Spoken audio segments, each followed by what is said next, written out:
The Sakawa Parliament has once again betrayed Ghanaians. Greetings, ladies and gentlemen of the press. Thank you very much for honoring our invitation once again at a very short notice.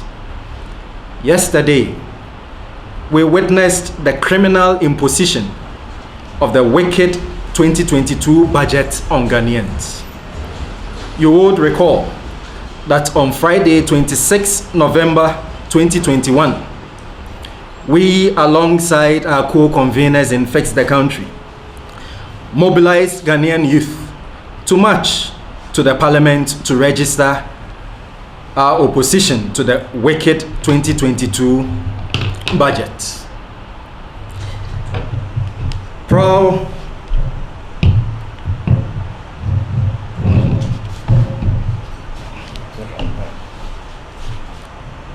Proud to that, we had addressed you on key reasons for rejecting the budget.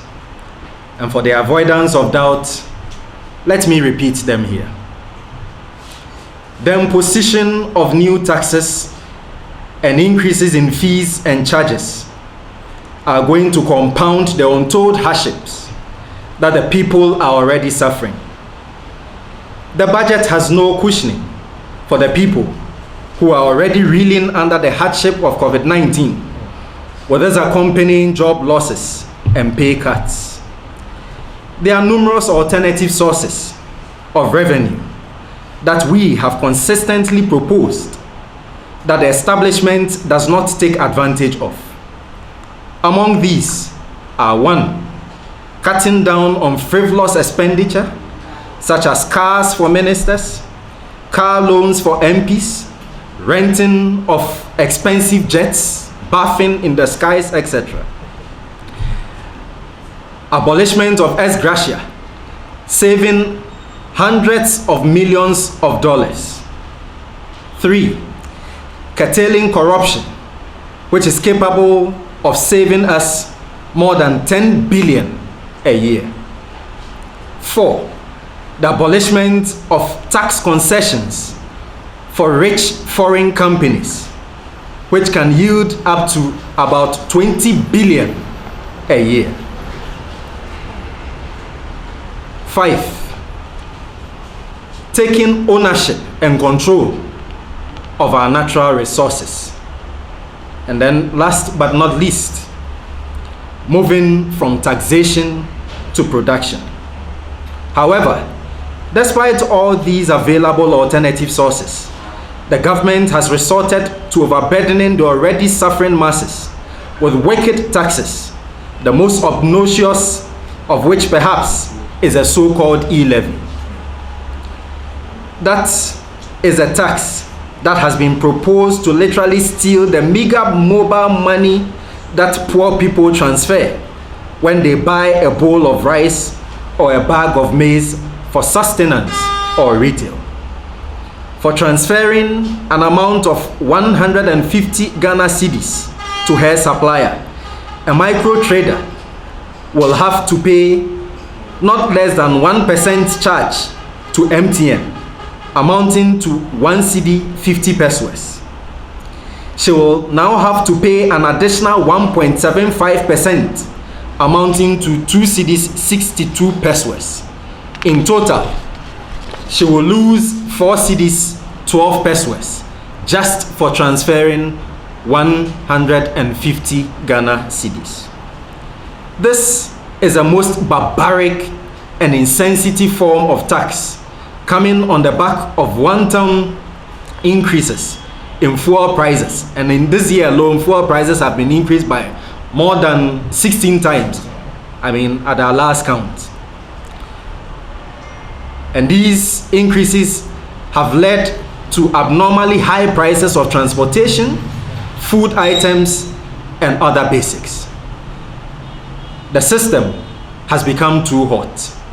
People can no longer cope. But clearly, the MPP government does not care. It does not care about the poor farmer. It does not care about the petty trader. It does not care about the national service person. The MPP government does not care about the taxi or trotro driver. It does not care about us Ghanaians. All the government cares about is how to line the pockets of the people in the establishment whilst piling hardships on the masses. They have purportedly passed the budget ignoring the cries of the people. This is by far the most insensitive thing any government can do. Equally baffling is the attitude of the paid opposition, who have positioned themselves as if they were against the wicked 2022 budget, only to stay away from a crucial vote. We are advised that had the minority stayed in the House, with the first Deputy Speaker losing his original vote as the person presiding, the vote could have turned equal numbers and therefore lost by the rules of the Sakawa Parliament. The MPP walked out of the minority.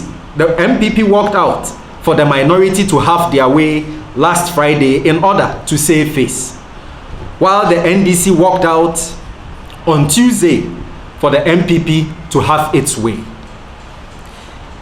It all appears as a grand scratch my back and I scratch your back scheme to hoodwink the people into the thinking that they are an opposite side, when in actual fact they are all united in protecting their class interests. After all, the wicked budgets does include huge salaries and allowances for so-called Article 71 office holders, of which they are all part.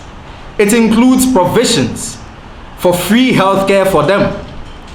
No wonder the judiciary was also present in the scam of Tuesday to give its judicial blessing and serve notice that any case at the Supreme Court on this budget will fall flat.